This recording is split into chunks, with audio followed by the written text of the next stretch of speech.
Everyone, welcome to my YouTube channel. तो आज की वीडियो में मैं आपको परफेक्ट क्राउन का एपिसोड नंबर 7 एक्सप्लेन करने वाली हूँ।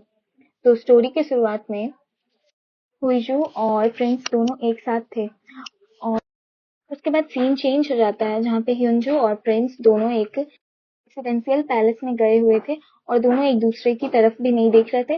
फिर प्रिंस ने बोला कि अब तुम सोने चले जाओ, मैं भी सोने जा रहा हूँ।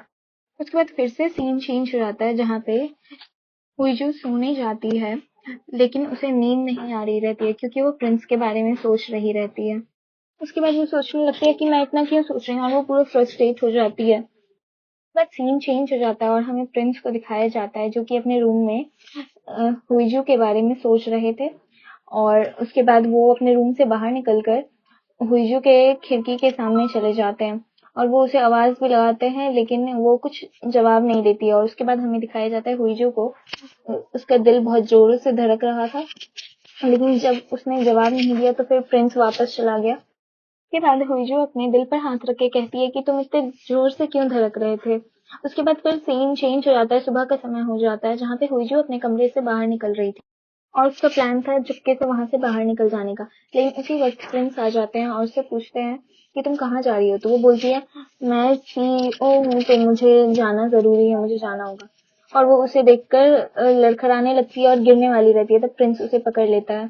उसके बाद फिर वो वहां से जल्दी से भाग के चली जाती है। उसके बाद अगले सीन में हमें दिखाया जाता है कि हुईजू चर्च में होती है और वो फादर को कह रही रहती है कि घोस्ट ने मुझ पर कब्जा कर लिया है। उसके बाद वो वहां से बाहर निकल जाती है। तभी उसे वहां पर मिन मिल जाता है जो उससे पूछता है तुम यहाँ पर कैसे आई। तो वो कहती है मैं कैब से आई हूँ। तो फिर वो बोलता है मैं ये नहीं पूछ रहा हूँ, मैं पूछ रहा हूँ कि तुम यहाँ किस लिए आई हो। तो फिर ह्यूनजो उसे कोई जवाब नहीं देती है क्योंकि ये बहुत ज्यादा वियर्ड लग रहा था मिन को कि हुईजो यहाँ आई क्योंकि वो जनरली चर्च नहीं आती है। मैंने उसे बोलकर वहां से कुछ देर के लिए चला जाता है कि मैं थोड़ी देर में आता हूँ और वो चर्च के अंदर चला जाता है। फिर हमें दिखाया जाता है कि प्रिंस का कॉल आया है हुईजो को। तो फिर प्रिंस कॉल करके पूछता है कि क्या तुम अभी फ्री हो। तो हुईजू बोलती है हाँ मैं फ्री हूँ। तो फिर प्रिंस बोलता है कि हमें एक वेडिंग डेट सेलेक्ट करनी होगी। तो फिर हुईजू बोलती है ठीक है। उसके बाद फिर पीछे से मिन वापस आ जाता है और वो हुईजू को आवाज लगाता है। तो फिर समझ जाता है प्रिंस कि वो कौन है। उसके बाद हुईजू प्रिंस को बोलती है कि ठीक है मैं तुमसे थोड़ी देर में बात करती हूँ। इस बात से प्रिंस थोड़ा सैड भी हो जाता है और वो कॉल कट कर देती है। तभी वहां पर प्रिंस के पास ह्योन खड़ा रहता है। वो प्रिंस को बोलता है चलो अब आपको कहीं पे जाना है। उसके बाद फिर सीन चेंज हो जाता है जहाँ पे मिन और ह्योनजू एक कार में बैठे रहते हैं और वो लोग कहीं जा रहे रहते हैं। तभी ह्योनजू मिन की तरफ देखने लगती है और बोलती है तुम्हें भी क्या गाड़ी चलाना बहुत पसंद है। क्योंकि प्रिंस को बहुत पसंद है, वो जब भी चलाते हैं तो वो सोचते हैं कि वो हवा में उड़ रहे हैं। और इस बात को सुनकर मिन को जेलिसी होती है और वो उसे कहता है कि तुम उसके प्यार में मत पड़ो, वो अच्छा नहीं है। तो इतना अटैच मत हो क्योंकि तुम्हें पता है ना तुम्हें उससे डिवोर्स लेना है। अगर ऐसा होगा तो तुम उससे डिवोर्स नहीं ले पाओगे। तो फिर अंजू कहती है मुझे पता है मुझे क्या करना है, मैं पागल थोड़ी ना हूँ। ऐसा बोलकर उसके बाद वो निकल जाती है, कार से उतर जाती है और मतलब वो अपने डेस्टिनेशन पे पहुंच जाती है। उसके बाद वो उसे बाय बोलती है और वो अपने ऑफिस में आ जाती है। फिर वो ऑफिस में अपने बैठने के बाद अपने बहू को बोलती है कि तुम सीनियर मैनेजर को बुलाओ। उसके बाद सीनियर मैनेजर आता है जो कि उसका भाई ही होता है। उसके बाद सीन शिफ्ट हो जाता है और हमें दिखाया जाता है तो किंग को जो कि वेडिंग डेट सेलेक्ट कर रहा रहता है। तभी वहां पर फ्रेंड्स आ जाते हैं और किंग के पास बैठ जाते हैं। तो फिर किंग बोलते हैं कि मैंने आपके लिए एक वेडिंग डेट सेलेक्ट कर ली है। तो फिर मतलब वहां पे बहुत सारी डेट वो सेलेक्ट करके रखे थे। तो फिर प्रिंस बोलता है कि मुझे ये वाली डेट अच्छी लग रही है। तभी किंग उस डेट पर मोहर लगा देते हैं। दिन के लिए वेडिंग सेलेक्ट हुई है। तभी सीन फिर से शिफ्ट हो जाता है। यहाँ पर hyunju को दिखाया जाता है जो कि शॉपिंग कर रही रहती है, अपने लिए नेकलेस सजेस्ट कर रही रहती है और वो अपनी ही कंपनी की एक शॉप में रहती है। तभी वहां पर उसके भाई और भाभी आ जाते हैं और उसकी भाभी उससे चिपकने लगती है जो कि उसे अच्छा नहीं लगता है। वो उसे दूर करके उसके भाई और उसमें बात होने लगती है।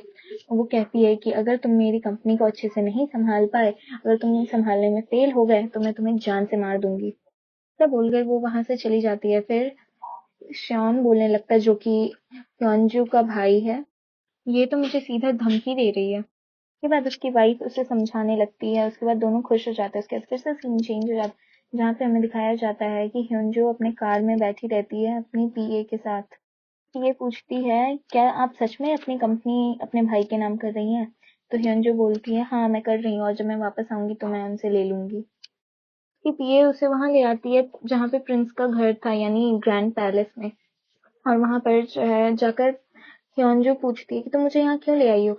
तब वो बताती है कि आप ही ने तो सुबह को प्रिंस को बोला था कि हाँ मैं आऊंगी, और आपकी वेडिंग डेट भी तो फाइनल हो गई है। उसके बाद फिर hyunjo अंदर जाती है जहाँ पर प्रिंस भी होता है, और वो प्रिंस को पूरी तरह से इग्नोर करती है, और प्रिंस के कपड़ों का जो है उसकी मेड सब नाप ले रही थी वेडिंग ड्रेस के लिए, और बगल में ही जाकर हिंजू को भी खड़े होने को कहा जाता है। और फिर हिंजू को भी एक मेड आती है और बहुत सारे कपड़े दिखाती है, बोलती है आप जिसमें कंफर्टेबल हो आप उसे चुन लो। उसके बाद तैयार किया जाता है। तभी हिंजू प्रिंस की तरफ देखने लगती है, उसके बाद फिर प्रिंस भी उसकी तरफ देखने लगता है। जैसे ही प्रिंस उसकी तरफ देखने लगता है वो अपना मुंह घुमा लेती है, लेकिन प्रिंस उसकी तरफ देख ही रहा रहता है और वो पूरे मुड़ जाता है उसकी तरफ। तो फिर हिंजो के पास जो मेड थी वो हिंजो को बोलती है आप भी मुड़ जाइए। फिर प्रिंस ह्योंजो की तरफ आगे बढ़ रहा रहता है, तो फिर ह्योंजो उसे रुकने के लिए कहती है। प्रिंस ह्योंजो के बाल को ठीक कर रहा रहता है। इससे ह्योंजो को पसीना आने लगता है, मतलब वो बहुत ज्यादा नर्वस हो जाती है और उसे पसीना आने लगता है। तभी सब लोग बोलते हैं, सोचते हैं कि ह्योंजो की तबीयत खराब हो रही है। तभी लोग उसके पास आ जाते हैं, पूछते हैं कि तुम्हारी तबीयत तो ठीक है ना? तो फिर वो बोलती है हाँ मेरी तबीयत ठीक है, बस मुझे थोड़ी सी गर्मी लग रही है। तब फिर हमें प्रिंस को दिखाया जाता है जो कि स्माइल कर रहा रहता है, क्योंकि उसे सब कुछ पता रहता है कि हिंजू ऐसा क्यों रिएक्ट कर रही है। तब फिर ह्योन कहता है कि नेक्स्ट टाइम यहाँ जेसन आएंगे और ऐसा दोबारा नहीं होगा। आप लोग का प्रॉपर बॉडी चेकअप होगा वेडिंग से पहले। उसके बाद हमें आपकी फैमिली से भी मिलना है। ये बात सुनकर हिंजू परेशान हो जाती है, क्योंकि उसकी फैमिली से उसका हमेशा प्रॉब्लम ही चलता रहता है, उसकी फैमिली उसे लाइक नहीं करती है। वो कर भी क्या सकती है यहाँ पर? तभी उसकी पीए बोलती है, दायोन जिसका नाम होता है कि मैंने पहले ही आपके पिताजी से बात कर ली है और मैंने उन्हें सब कुछ बता दिया है। फिर ह्योन बोलता है कि ठीक है मैं मैरिज प्रपोजल के लिए निकलता हूँ। तो जो बहुत ही अजीब रिएक्शन देने लगती है। अगले सीन में हम ह्योन को देखते हैं जो कि होइजू के घर पहुंच जाता है, जहां पर वो गिफ्ट लेकर आया होता है, जिसके बाद वो इसको में लगता है वेडिंग इनविटेशन, जो कि प्रिंस ने खुद ही लिखा होता है। और होइजू के पापा उसे बहुत ही ज्यादा रिस्पेक्ट से रिसीव करते हैं, मतलब लेते हैं। और फिर ह्योन को बोलते हैं, जो कि उस कार्ड को पढ़ रहा था, कि क्या तुम जल्दी जल्दी नहीं पढ़ सकते, क्योंकि मैंने पहले ही बहुत सारी मीटिंग खराब कर चुकी है, मैं बहुत टाइम वेस्ट हो गया है। उसके बाद ह्योन उसे जल्दी जल्दी पढ़ने लगता है। वो बताता है कि शादी प्रिंस के ही यहाँ होगी और आप सभी को वहीं पर रुकना होगा। तभी ह्योनजू की मम्मा इसे सुनकर बहुत ज्यादा खुश हो जाती है। फिर सीन चेंज होता है जहाँ पर प्रिंस और हुईजू का चेकअप चल रहा रहता है, और फिर हुईजू प्रिंस की तरफ देखने लगती है। फिर से अचानक से उसकी हार्ट बीट बहुत तेज हो जाती है। तो फिर डॉक्टर उससे पूछते हैं, क्या हुआ, आपको कोई प्रॉब्लम हो रहा है क्या? अचानक से ही आपकी हार्ट बीट बहुत ज्यादा बढ़ गई है। तभी प्रिंस बोलता है, सभी लोगों को वहां से जाने के लिए